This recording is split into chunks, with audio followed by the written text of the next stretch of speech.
Hello YouTube, this is an Ace review, and today we are going retro for a look at a Super NES game called Super Godzilla.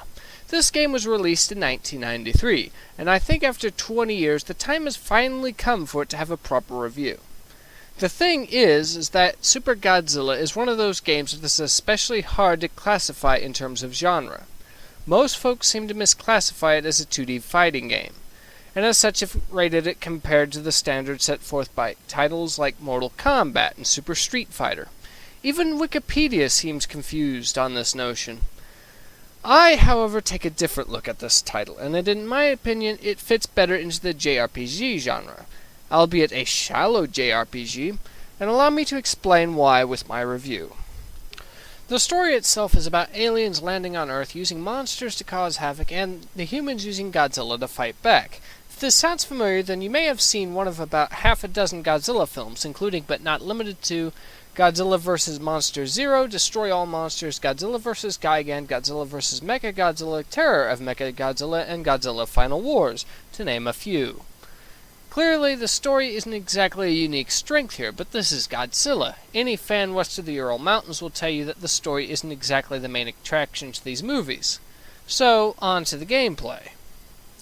The game features two main phases, a map phase and a battle phase. During the map phase, you have Godzilla navigate the map, avoid enemy tanks and mines, pick up power-ups and health-providing nuclear reactors, and find the enemy monster. This section is detailed enough to have different terrain affect movement speed. Traveling on roads, for example, will be faster than going through deep ocean. Also, starting at level 2, you will begin to fight random encounters with UFOs. But you can beat the mothership on every level that has this and not have to fight any more of those pesky UFOs. Speaking of the fighting, this brings me well to the battle phase. Each one is a fight with a monster from the series. They tend to mix it up a little bit with certain monsters having specific advantages, limiting what attacks you can do, but typically you wait for their aggression meter to drop, punch them to unlock your special attacks, select one, and repeat. This may sound like it gets a bit dull, but typically you're focused on timing your attacks right, and they make precise enough to offer a unique challenge. So now that you know the basics, allow me to explain how it really is a JRPG. See, the combination of traveling around on the map, random encounters, power-ups that serve the same purpose and are used the same way as potions in your typical JRPG are all good examples here.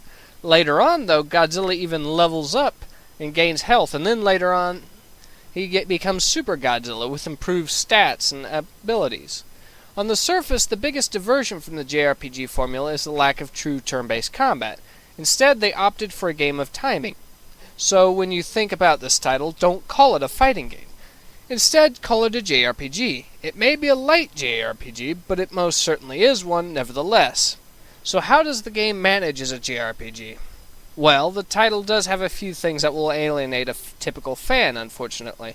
The lack of turn-based combat and the sheer chance of what attack will pop up in the menu may be a turn-off for some.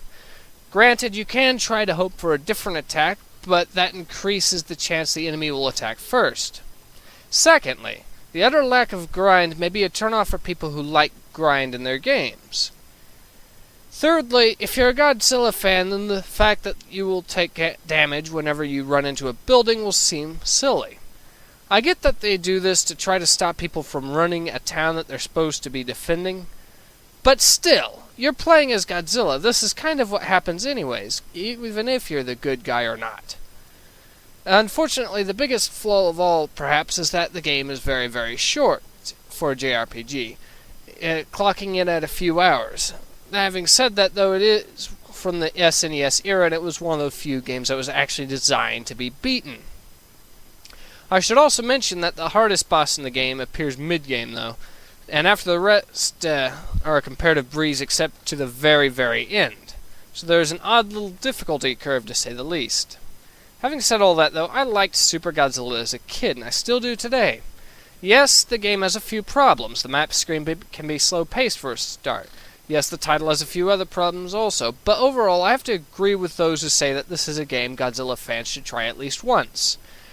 Just know that if you're going into this title expecting a Street Fighter experience, you will be disappointed.